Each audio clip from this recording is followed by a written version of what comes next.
Hey everybody, it's Jessica, your ArtSpace teacher. I hope everybody's having a great day. Everyone is excited and pumped to do some more art projects. I heard that last Friday was a blast. Sorry I couldn't be there, but I'm sure everyone's art turned out wonderful, and I'm sure y'all were happy to be able to speak with us during Zoom and have any questions answered. I know that you just got done watching Lydia's video, so now you're moving on to me. Today we are going to be learning how to make shadow puppets, and as cool as that sounds, you're right, it's just plain cool. Here are some images of shadow puppets. Originally, they might have originated somewhere in Egypt or Indonesia. It's pretty popular in Indonesia. I'm going to show you guys how to make a simple shadow puppet show just using a couple of items that you can find around your house. And that being said, here are the materials you're going to be needing. You're going to be needing a box, a pair of scissors. You're going to be needing some butcher paper or parchment paper, even regular paper, just a thin paper that the light can go through. You're going to need some tape, some wooden dowels, which are just wooden kebab sticks. If you don't have any wooden kebab sticks, like I do have some chopsticks, a straw. You can actually go outside and get some sticks if you like to. You're also going to need a pair of scissors, a box cutter or a knife to be able to cut out your viewing screen, as well as a ruler and some paper. All right, now that you have all your materials, let's get started. All right, so here I have is a box. It's just a regular box. Bought it a mattress stopper, so we're going to be using this box today. It's pretty small. You can go really big if you like to, but this is what I have today. So what we're going to do first is we're going to cut out our viewing screen, and that can be as big as you want. I'll probably do a large square right here in the middle. Then after that, we are going to cut out a side portion right here where we're going to be able to stick our hands through to control our puppets. And then on the back side, we are going to cut out a circle for our light source. All right, so let's get started. All right, so I decided to make an 8x8" square for my viewing screen, and I'm going to be cutting this out with a box cutter. And on the side of that, I decided to make a 5x8" opening so that I can be able to place my arm through it or my hand and move my characters with the sticks. And then on top of the box, I cut out a circle. I used my tape to measure out the circle. As you can see, I already have two little holes on each side from a previous project. I'm just going to cover those with some tape or paper so they're not exposing any more light in than it should. And once you have all of those drawn out, go ahead and cut them out. All right, so I have my finished box. I cut out my 8x8" viewing screen, as you can see.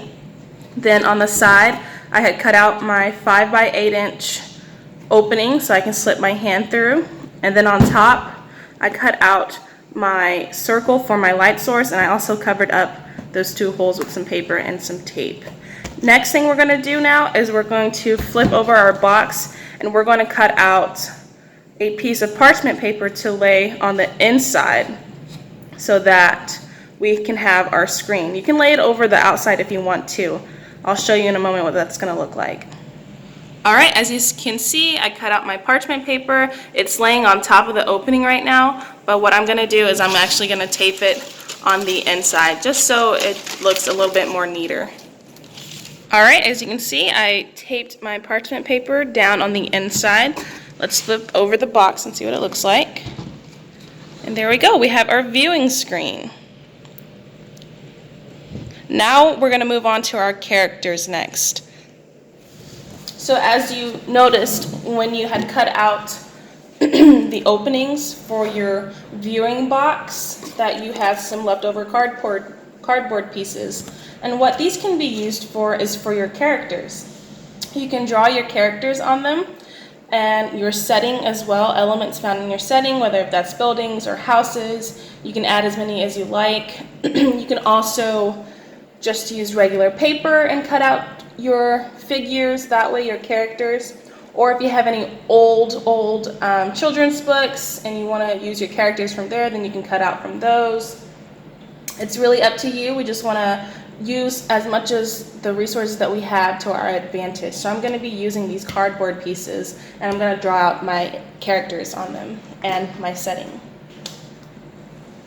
Now keep in mind, when you are drawing your characters in your settings, you're only going to be able to see the shadows of these objects. So when you're drawing them, don't worry about drawing any facial features or any clothing on them, because we won't be able to see that. We'll only be able to see the outline of their body.